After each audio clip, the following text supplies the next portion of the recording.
இந்த 2026 பிப்ரவரி மாத பலனில் வந்து பார்த்தீங்கன்னா உங்கள் லைஃப்பில் நீங்கள் ரொம்ப நாளாக எதிர்பார்த்து காத்திருந்தீங்க பார்த்தீங்களா, இது கிடைச்சா போதும்பா என் லைஃப் மாறிடும் அப்படின்னு நினச்சிங்க பார்த்தீங்களா, அதன் சார்ந்த விஷயங்களையும் நம்ம வந்து என்ன பண்ணுறோம், கிரகங்கள் ரீதியாக எடுத்து உங்களுக்கு சொல்லியிருக்கேன். பொருளாதாரத்தில் நிறைய பிரச்சனைகளை நிறைய போராட்டங்கள் சந்திச்சுக்கிருக்கேன். என்னுடைய பொருளாதாரம் ஒரு வளம் அடையக்கூடிய அளவுக்கு எப்போ கிடைக்கும், இப்போ கிடைக்குமா அப்படிங்கிறதையும் உறுதியாக இந்த வீடியோ முழுமையாக பாருங்கள். கணவன் மனைவி ஒற்றுமை சம்மந்தப்பட்ட விஷயங்கள் நிறைய பிரச்சனையை சந்திச்சுக்கிருக்கீங்க பார்த்தீங்களா, என்னுடைய பார்ட்னர் என்னை புரிஞ்சிக்கவே இல்லை, எப்போ தான் புரிஞ்சுக்கிடுவாங்க, இது இந்த மாதமாச்சும் நடக்குமா அப்படின்னு எதிர்பார்க்கிங்க பார்த்தீங்களா, இவ்வளோ அத்தனை விஷயங்களையும் தெளிவாக சொல்லியிருக்கேன். ஸ்கிப் பண்ணாமல் வீடியோ முழுமையாக பாருங்கள். மாற்றங்களும் ஏற்றங்களும் நீங்கள் பார்க்கும் விதத்தை பொறுத்து இருக்கு.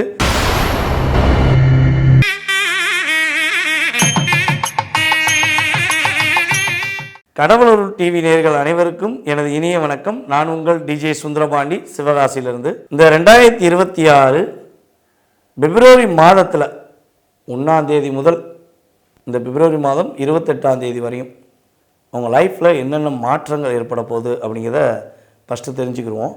இந்த லைஃப்பில் மாற்றங்குமே அது எதன் மூலமாக கணிக்கப்படுது அப்படின்னு சொல்லி எடுக்கும்போது பொதுவாகவே கோச்சார கிரகங்களை தான் நம்ம எடுக்கிறோம். இந்த கோச்சார கிரகங்களில் மாத கோள்களான மெயினான கிரகமான தலைமை கிரகமான சூரியனை அடிப்படையாக கொண்டு தான் என்ன பண்ணுறோம், நம்ம வந்து மாத பலன்கள் எடுக்கும். ஸோ அப்படி பார்க்கும்போது இந்த ஆங்கில மாதங்கள் அப்படின்னு நம்ம எடுத்துக்கிருக்கோம் பார்த்தீங்களா, ஜனவரி, பிப்ரவரி, மார்ச், ஏப்ரல் அப்படிலாம் எடுக்கும்போது இந்த சூரிய பகவான் வந்து பார்த்திங்கன்னா ஒரே ராசியில் இருக்க மாட்டார். 2 ராசிக்கு என்ன பண்ணுவார், அவருடைய ட்ராவல் இருக்கும். அப்படியே இப்போ வந்து ஒன்றும் இல்லை, இப்போ ஸ்டார்டிங்கில் அவர் வந்து மகரத்தில் இருக்காருன்னு வச்சுக்கோங்களேன், அதுக்கடுத்து என்ன பண்ணுவார், டைரெக்டாக கும்பத்துக்கு போயிடுவார். ஸோ அப்போ சூரியனுடைய கதிர்வீச்சுகளுடைய செயல்பாடுகள் டிகிரி வைஸாக மாறும். மகரத்துக்கு கிடைக்க வேண்டியது அடுத்து கும்பத்துக்கு மாறுது, கும்பங்கும் போது மகரத்துக்கு 2ஆம் இடம் அப்படின்னு நம்ம எடுத்துக்கிறோம். ஸோ அப்போ பொதுவாகவே இந்த மாத பலன்களில் சூரியனை மையப்பகுதியாக வைத்து மற்ற ஏனைய கிரகங்கள் எந்தெந்த அமைப்பில் இருக்காங்க, ஸோ உங்களுடைய செயல்பாடுகள் அவங்க கொடுக்குற ஒரு டிகிரி வைஸாக கொடுக்குற தன்மைகளை வச்சு தான் நம்ம என்ன பண்ணுறோம், இந்த மாத பலன்களை நம்ம துல்லியமாக எந்தெந்த கிரகம் எந்தெந்த அமைப்பில் இருக்காங்க, ஸோ அதனுடைய செயல்பாடு எப்படி இருக்க போகுதுங்கிறத கணிச்சு குறிப்பிட்டிருக்கோம். இது வந்து பொது பலனே, உங்கள் சுய ஜாதகம் கிடையாது. ஸோ அதை வந்து நான் தெளிவாக சொல்லிக்கிறேன். ஏன்னா என்னென்னா, இந்த பொது பலன் என்பது கிட்டத்தட்ட ஒரு மகர ராசின்னு எடுத்துக்கோங்களேன். மகர ராசியில் கோடான கோடி அன்பர்கள் நம்ம வீடியோ பார்க்கலாம்.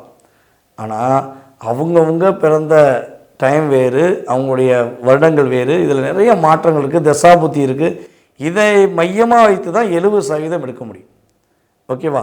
வந்து 20 to 30%, அதாவது சாப்பிட வழியே இல்லை, பசி ரொம்ப அதிகமாக இருக்குது, என்ன பண்ணனே தெரியல, அப்படியே தலை சுற்று வந்துருச்சு, அட்லீஸ்ட் ஒரு தண்ணி குடித்தாச்சும் தாகம் அடங்கும்பா, ஒரு டீ குடித்தா கொஞ்சம் ஸ்ட்ராங்காவேன் அப்போ நம்ம நினைக்கும் பார்த்தீங்களா, அந்த நினைவுகளையும் அந்த செயல்பாடுகளையும் கொடுக்கக்கூடிய அளவு தான் இந்த மாத கிரகங்கள் கொடுக்குது. அதை ஃபஸ்ட்டு தெரிஞ்சுக்கோங்க. பசிச்சாதான் எனக்கு பசி அடங்கும், அந்த பசிக்குரிய சாப்பாடை சாப்பிட்டப்பறம் தான் என் பசி அடங்கும்னு நினைக்கும் பார்த்தீங்களா, அது உங்கள் சுய ஜாதகம். இவ்வளோதான் டிஃப்ரென்ஸ். ஓகே, அப்போ நம்ம கோச்சார கிரகங்கள் ரீதியாக சொன்ன விஷயத்தில் உங்கள் லைஃப்பில் எதிர்பார்க்குற அத்தனை விஷயம் நடந்துடும் அப்படின்னு நினைக்கிறது என்னைய பொறுத்தவரை சரியல்ல. ஓகேவா? உங்களுடைய தாகத்தை தீர்க்கக்கூடிய ஒரு தண்ணியாக, உங்களுடைய ஒரு வலிமை இழந்த நிலையில் இருக்கவங்களுக்கு ஒரு வலிமையை கொடுக்கக்கூடிய செயல்பாடாக தான் இந்த கோச்சார கிரகங்கள் உறுதியாக இருக்கும். தாக்கமும் ஏற்றமும் மாற்றமும் 20 to 30% தான் என்பதை நம்மளுடைய நேர்கள் புரிஞ்சுக்கோங்க. ஸோ நம்ம ரெகுலராக ஃபாலோ பண்ணுறவங்களுக்கு இது ஏற்கனவே புரியும், நம்மகிட்ட ஜாதகம் பார்த்தா உங்களுக்கு தெரியும். புதுசாக வரவங்களுக்கு இதை சொல்கிறேன், வாங்க வீடியோக்குள்ள. மீன ராசி அன்பர்களாகிய உங்களுக்கு இந்த 2026 பிப்ரவரி மாதத்தில் கோச்சார கிரகங்கள் கொடுக்க போகின்ற நன்மைகள் என்ன அப்படிங்கிறத ஃபஸ்ட்டு பார்க்கும்போது நிறைய அழுத்தம், நிறைய பிரச்சனை, நிறைய போராட்டம் எல்லாத்தையும் பார்த்துட்டேங்க. இந்த தென்றல் காற்று வீசுறது அது ஒரு தனி சுகம். அதே மாதிரி என் லைஃப்பில் ஒரு தென்றல் காற்று வீசுமா அப்படின்னு எதிர்பார்க்கிங்களா, உறுதியாக மன அமைதிக்குரிய செயல்பாடு கிடைக்கக்கூடிய ஒரு தென்றல் காற்று வீசப்போகிறது. அதன் மூலமாக உங்களுடைய நிறையா எனர்ஜி பவரை நீங்கள் உணர்வுபூர்வமாக பெற போகிறீங்க. புரட்டி போட்ட காலமெல்லாம் விட்டு விலகி போராட்ட காலமெல்லாம் தெரிச்சு ஓடிடும் உங்களை விட்டு. ஓகேவா? ஸோ இந்த மாதம் தான் நீங்கள் அடுத்த கட்ட நகர்வை அடியெடுத்து வைக்கக்கூடிய ஒரு அற்புதமான மாதம். பிப்ரவரி மாதம் முதல் பல பிரச்சனைகளுக்கு முடிவு கிடைக்கும். இந்த கணவன் மனைவி பிரச்சனை மீன ராசி மீன லக்கணத்துக்காரர்களுக்கு கொஞ்சம் அதிகமாகவே இருக்கும். ஏன்னா நீங்கள் அதிகமாக அனுபவிச்சிருவீங்க, பார்ட்னர் மேலே அளவு கடந்து அனுபவிச்சிருவீங்க. ஆனால் அங்கே அந்த அன்பு கிடைக்குமான கிடையாது. கிடைச்சாலும் இவராக கெடுத்து விட்டு போயிடுவாங்க. கூட இருக்கிறவங்க என்ன பண்ணுவாங்க, உங்களுடைய பார்ட்னரை மைண்டை கழுவிடுவாங்க. ஸோ அப்போ நிறைய அழுத்தம். ஸோ இந்த நிலையிலிருந்து நீங்கள் மாறுபட்டு கணவன் மனைவி ஒற்றுமையாக இருக்கட்டும், பார்ட்னர்ஷிப்பாக இருக்கட்டும், எல்லாமே ஒன்று சேர்ந்து உங்களை புரிந்து கொண்டு உங்கள் மீது அன்பு செலுத்துவதற்கான வாய்ப்பு உண்டு. அதேபோல் காதலில் பல பிரச்சனையை சந்தித்து சின்ன பின்னமாயிட்டேன், என் காதல்னால தான் என் வாழ்க்கையில் மிகப்பெரிய அங்கீகாரத்தை நான் பெற முடியல, காதல்னால தான் வாழ்க்கையில் நிறைய பிரச்சனையை சந்திக்க அப்படின்னு வருத்தப்படுற மீனராசி அன்பர்களாகிய உங்களுக்கு காதலில் ஒரு மன மகிழ்ச்சிகளும் பிரச்சனையிலிருந்து விலகி போராட்டத்திலிருந்து விலகி ஒற்றுமையாகக்கூடிய வாய்ப்புகள் உண்டு. உற்சாகமாக இருக்க போகிறீங்க. அதே போல் பரபரப்பாக வேலை பார்க்க போகிறீங்க. பம்பரம் போல் சுற்ற போகிறீங்க. பம்பரத்தை சுற்றி விட்டோம்னா சுற்றுறது சாப்பிட்ட ஒரு தடவை தான். ஆனால் பம்பரம் என்ன பண்ணோம், குறைஞ்சது ஒரு ரொட்டேஷனில் இருந்துக்கிட்டே இருக்கும். அதை பார்க்கவே அழகாக இருக்கும். அதே மாதிரி தான் இந்த கிரகம் உங்களை ஒரு முறை ஒரு நல்ல சுழற்சியை ஏற்படுத்த போகுது. நீங்கள் அந்த சுழற்சியின் மூலமாக இந்த வருடத்தின் ஒரு மிகப்பெரிய மாற்றத்தை சந்திக்கக்கூடிய ஒரு தொடக்கமாக இந்த மாதத்தை நீங்கள் பயன்படுத்தலாம். நீங்கள் பயன்படுத்தி கரெக்டாக கொண்டு போனீங்கன்னா உறுதியாக மன மகிழ்ச்சிகளும் உண்டு, மன நிம்மதியும் உண்டு. உங்களுக்கு மனசுக்கு பிடிச்ச மாதிரி தென்றல் காற்றும் வீசும் இசை மலையில் பொழிவீர்கள் என்பது நிதர்சனமான உண்மை. நீங்கள் கவனமாக இருக்க வேண்டிய விஷயங்கள் என்னென்ன அப்படிங்கும்போது, யாரை நம்பி அதிகமாக எந்த விஷயத்திலும் முதலீடு பண்ணாதீங்க.